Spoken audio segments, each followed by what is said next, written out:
आणि कारंज्याचे सर्व नागरिक बंधू भगिनींनो, माझी ही दुसरी खेप आहे कारंज्याला येण्याची.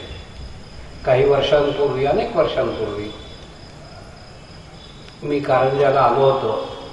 त्यावेळेला मी वेगळ्या विदर्भाचं राजकारण आपल्याला समजावून सांगितलं होतं.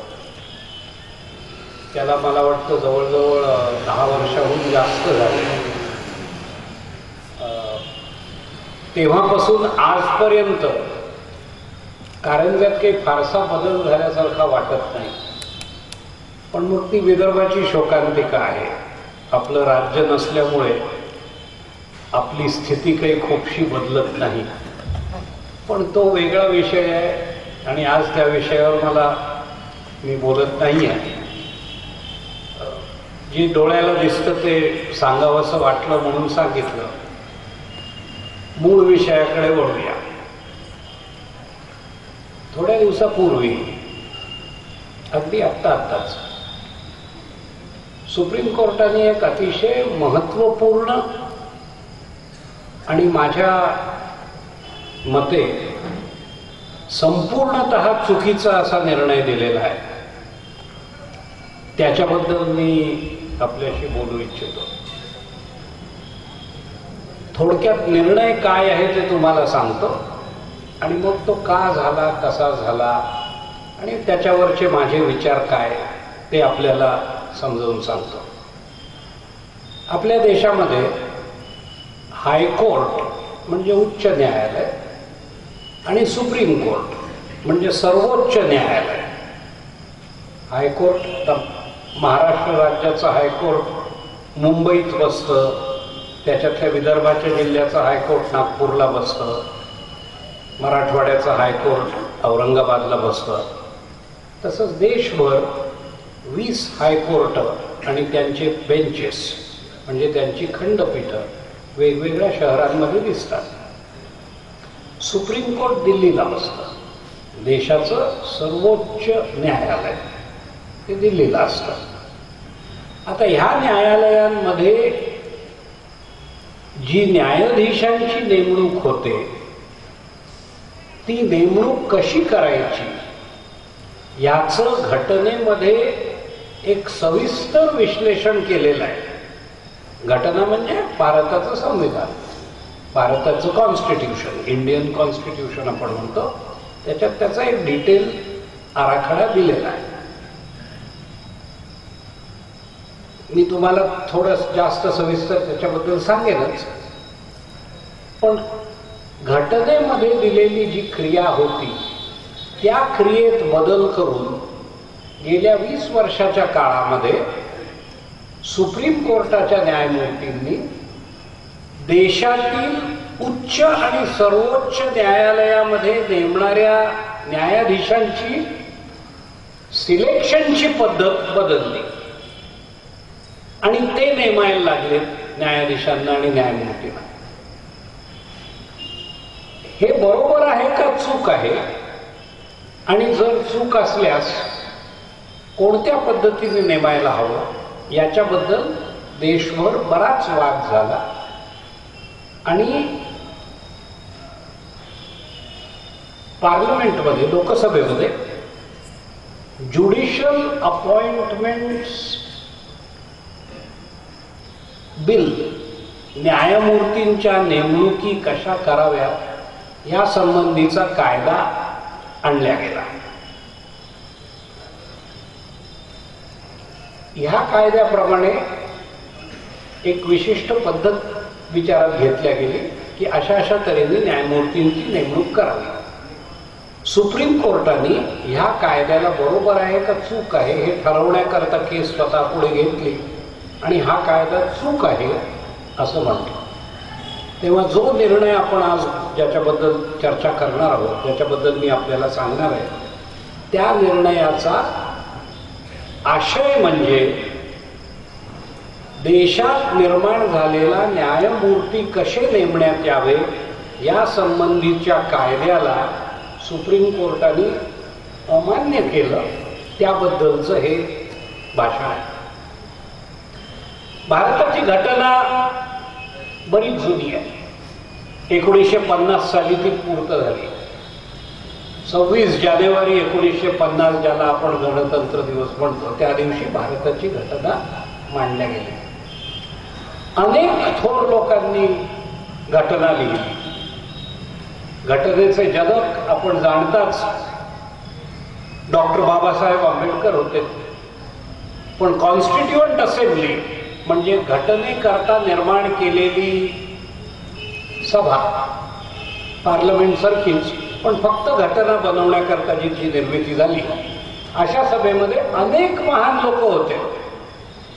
पंडित नेहरूंपासून घेऊन माझे आजोबा देखील लोकनायकाने हे विदर्भातून घटना निर्मितीच्या कमिटीवर बसलेले होते.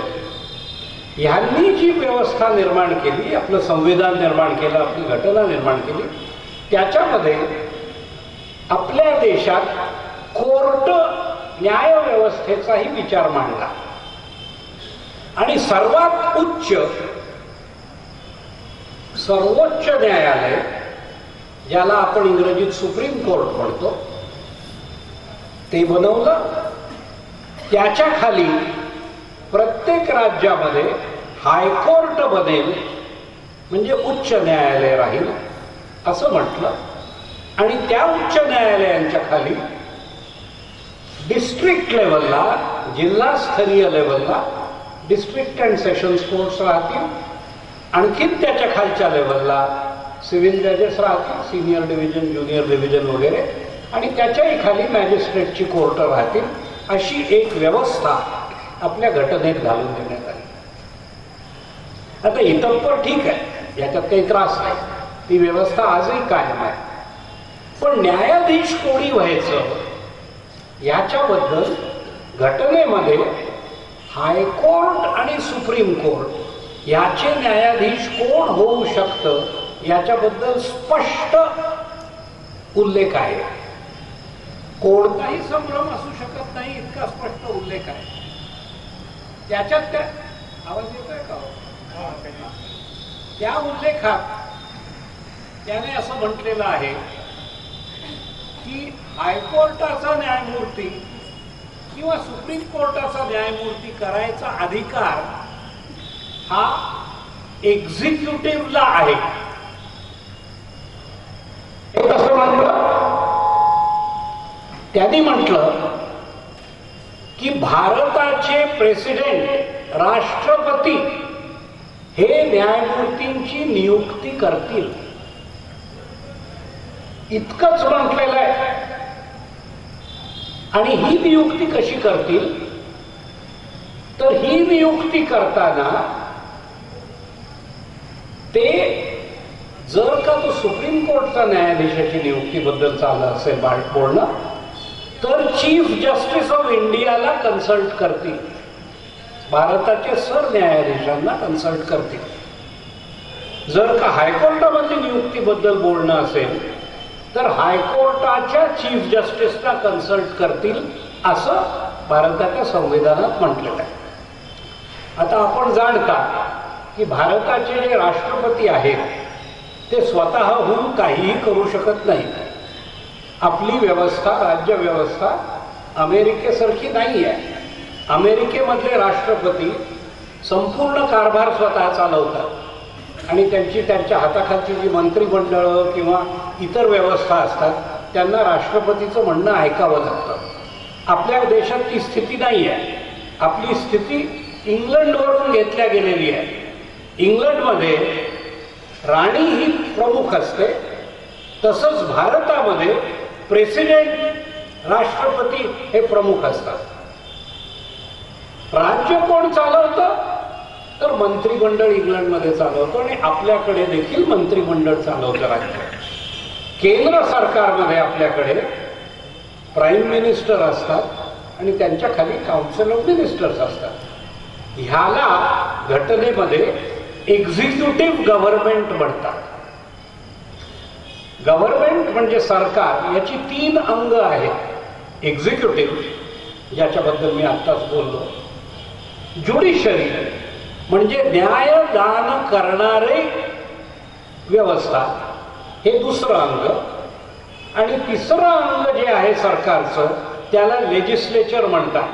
लेजिस्लेचर म्हणजे निवडून दिलेले लोक जिथे बसतात ते, म्हणजे लोकसभा म्हणा, राज्यसभा म्हणा, राज्य लेवलला विधानसभा म्हणा. These are your legislatives. तेव्हा न्याय निर्माण करणारे, न्याय कायदा बनवणारे लोक लेजिस्लेटिव्ह, सरकार चालवणारे लोक एक्झिक्युटिव्ह, आणि कोर्ट कचेऱ्यांमधून न्याय देणारे लोक ज्युडिशियल. अशा 3 स्तंभांवर आधारित भारताचं सरकार असतं. घटनेमध्ये जेव्हा आपण सरकारबद्दल बोलतो तेव्हा या 3 स्तंभांबद्दल बोलतो. आता राष्ट्रपती हे या तिघांच्याही वर असतात. एक्झिक्युटिव्ह ते एक्झिक्युटिव्हच्याही वर असतात, ज्युडिशरीच्याही वर असतात, लेजिस्लेचरच्याही वर असतात. पण राष्ट्रपती स्वतःहून काहीही करू शकत नाही. राष्ट्रपतीला काही करायचं असेल किंवा राष्ट्रपती जर काही करत असतील तर त्यांना त्यांचं कार्य एक्झिक्युटिव्हच्या सांगण्यावरून करावं लागतं. थोडक्यात दिल्लीचं केंद्र सरकार राष्ट्रपतींना जर सांगतं की साहेब अमुक अमुक करा, तर राष्ट्रपती त्यांच्या अखत्यारीत ते करू शकतात. जर दिल्लीच्या सरकारने राष्ट्रपतींना सांगितलं की तुम्ही अमुक अमुक करू शकत नाही, तर राष्ट्रपतींना ते करता येत नाही. साधारण तशीच स्थिती राज्याबद्दलही असते. राज्याचे गव्हर्नर म्हणजे राज्यप्रमुख, जेव्हा राज्याचे राज्यप्रमुखांना काही करायचं असतं तेव्हा राज्याच्या मंत्रिमंडळाच्या ऍडव्हाइसवर ते करू शकतात, स्वतःहून करू शकत नाही. आता जर का सुप्रीम कोर्टाच्या न्यायमूर्तींची नियुक्ती प्रेसिडेंट करतात तर वास्तवात प्रेसिडेंट नाही करत, त्यांना जो मंत्रिमंडळाकडून दिला जातो उपदेश, ऍडवाइस, त्या बेसिसवर ते करतात. उद्या जर समजा राष्ट्रपतींना मला न्यायमूर्ती करायचं असेल तर ते काही चिठ्ठी लिहू नाही शकत आणि साहेब उद्यापासून तुम्ही सुप्रीम कोर्टाचे जज झाले. त्यांना हे असं करा असं सांगण्याकरता मंत्रिमंडळाने त्यांना तसा ऍडवाइस द्यावा लागतो. ही घटनेची स्थिती आहे. असा ऍडवाइस देताना त्यांना काय करावं लागतं मंत्रिमंडळाला, तर सुप्रीम कोर्टाच्या सरन्यायाधीशांना बोलावं लागतं आणि त्यांना सांगावं लागतं की आम्हाला आण्यांना जज बनवायचं आहे आणि सुप्रीम कोर्टाच्या न्यायाधीशांची संमती जरी नाही तरी त्यांचं मत विचारलं जायचं की तुम्हाला तुमचं काय म्हणणं आहे. हीच स्थिती राज्याबद्दल होती. राज्यामध्ये हायकोर्टचा जर न्यायाधीश करायचा असेल तर गव्हर्नरला मंत्रिमंडळ सांगतं, त्या बेसिसवर हायकोर्टाच्या चीफ जस्टिसना विचारणा करून न्यायमूर्ती नेमल्या जायचे. ही स्थिती व्यवस्थित 1950 सालपासून 1970 सालपर्यंत अबाधित चालली होती. त्याच्यात काहीही परिवर्तन नव्हतं. एक काळ आला इमर्जन्सीचा, आणीबाणीचा. तुमच्यापैकी अनेक जणांचा तेव्हा जन्म झालेला नसेल, मी सुद्धा वयाने माझ्या विशीत होतो तेव्हा. पण आणीबाणीच्या काळामध्ये अनेक ज्या वाईट गोष्टी झाल्या त्याच्यामधली एक फार मोठी चुकीची गोष्ट अशी झाली की त्यावेळच्या पंतप्रधान श्रीमती इंदिरा गांधी यांनी सुप्रीम कोर्टाचा सरन्यायाधीश कोण व्हायचं हे ठरवत असताना सिनियरिटी पाळली नाही. 2 सिनियर न्यायमूर्तींना डावलून A.N. रे, अजितनाथ रे नावाच्या एका 3ऱ्या नंबरच्या न्यायमूर्तींना भारताचा चीफ जस्टिस केला. फार मोठ्या प्रमाणात याच्याबद्दल वकिलाच्या समाजांमध्ये तर निश्चितच, पण भारतामध्ये याच्याबद्दल एक मोठ्या प्रमाणात ऑब्जेक्शन निर्माण झालं की असं तसं करता तुम्ही. तुम्हाला ही व्यवस्थेला असा हात घालता येत नाही. याच्यात भीती काय आहे ती बघा. इंदिरा गांधींनी इमर्जन्सी आणलेली होती. इमर्जन्सी बरोबर आहे का चूक आहे याचा वाद सुप्रीम कोर्टापुढे चाललेला होता. अशा वेळेला आपल्या मताचे जे नाहीत त्यांना बाजूला करून आपल्या मताचे जे आहेत त्यांना मुख्य न्यायाधीश करण्याचा प्रकार त्यावेळेला झाला. थोडक्यात अमेरिकन कायद्यामध्ये ह्याला कोर्ट पॅकिंग म्हणतात. म्हणजे कोर्टाला पॅक करून ठेवायचं. आपल्याला पाहिजे तेच न्यायमूर्ती आणायचे, आपल्या चॉईसचे लोक आणून बसवायचे. म्हणजे उद्या कमी जास्त प्रमाणात जर एखादा कायदा कोर्टापुढे आला तर सरकारच्या फेवरचा न्यायमूर्ती असेल तर तो कायद्याला चालू देईल, कायदा पाडणार नाही. He will not strike down the law. अशी स्थिती राजकारणी लोकांनी भारतावर आणण्याचा प्रयत्न केला. हा ऑब्जेक्ट केला गेला याला, आणि याच्यामधून पलीकडली एक वेगळी क्रिया सुरू झाली. न्यायमूर्तींनी एका फार मोठ्या केसमध्ये, केशवानंद भारती नावाची केस होती, त्या केसमध्ये असं ठरवलं की आपल्या संविधानामध्ये, आपल्या घटनेमध्ये असे काही काही भाग आहेत ज्याच्यामध्ये कोणीही हस्तक्षेप करू शकत नाही. इंदिरा गांधींच्या सरकारने एक प्रयत्न करून पाहिला की भारताची घटनाच दुरुस्त करायची आणि त्या घटनेमध्ये त्या काळच्या सरकारला अभिप्रेत आणणारा विचार आणून बसवायचा. हे झालं कुठल्या संबंधाने? तर फंडामेंटल राईट जो आपला प्रॉपर्टीचा होता, मालमत्ता धारण करण्याचा जो प्रत्येक माणसाचा मूलभूत अधिकार होता, या अधिकाराला बाहेर काढून टाकलं. हा मूलभूत अधिकार ठेवला नाही. तुम्हाला मालमत्ता ठेवता येते पण मूलभूत अधिकार म्हणून ठेवता येत नाही. तसंच घटना दुरुस्ती करता कायदा करता येतो आणि त्या कायद्यात कोर्ट हस्तक्षेप करणार नाही असा कायदा बनवला. हे कायदे केशवानंद भारती नावाचं एक केरळमधले एक मोठा मठ होता, त्या मठाधीशांनी सुप्रीम कोर्टात केस केली आणि ती केस जेव्हा निर्णयाला आली तेव्हा त्याच्यामध्ये निर्णय काय झाला तो असा की घटनेत काही फंडामेंटल भाग आहेत, काही मूलभूत भाग आहेत ज्यांना आपण बेसिक स्ट्रक्चर म्हणतो. म्हणजे घटनेमध्ये अविभाज्य आहे. घटनेचा जर एखादा सांगाडा असेल, एखादा साचा असेल, एखादं स्ट्रक्चर असेल तर त्याच्यातलं ते बेसिक आहे, इतकं मूलभूत आहे की ते जर काढलं तुम्ही तर घटना बदलेल. आणि घटना तुम्ही बदलू शकता पण अशी नाही बदलू शकत की घटनेचं स्वरूपच खराब होईल. अशा नेचरचा निर्णय केशवानंद भारतीमध्ये दिला गेला. फार थोर लोकांनी केशवानंद भारती आर्ग्यू केलं. पालखीवाला सारख्या वकिलांनी आर्ग्यू केलेलं आहे. सुप्रीम कोर्टामध्ये 13 न्यायमूर्तींनी बसून ऐकलेली केस आहे आणि 7 विरुद्ध 6चा हा निर्णय आहे ज्याच्यामध्ये सुप्रीम कोर्ट म्हणालं की एक घटनेमध्ये बेसिक स्ट्रक्चर आहे त्याला तुम्ही हात लावू शकत नाही. आता हे म्हटल्यानंतर इथपर्यंत जर गोष्ट चालली असती तर ठीक होती, पण ह्याच्यानंतर गोष्ट बिघडत गेली. एक अशी केस झाली की जजची अपॉइंटमेंट करताना सरकारचं म्हणणं काय ऐकायला पाहिजे, आम्हाला पाहिजे त्या पद्धतीने आम्ही अपॉइंटमेंट करू असा विचार कोर्टाच्या डोक्यात यायला लागला. भारतातली कोर्ट, घटनेने बंधन असलेली कोर्ट यांनी ठरवलं की आम्ही स्वतःहून न्यायाधीश अपॉइंट करू.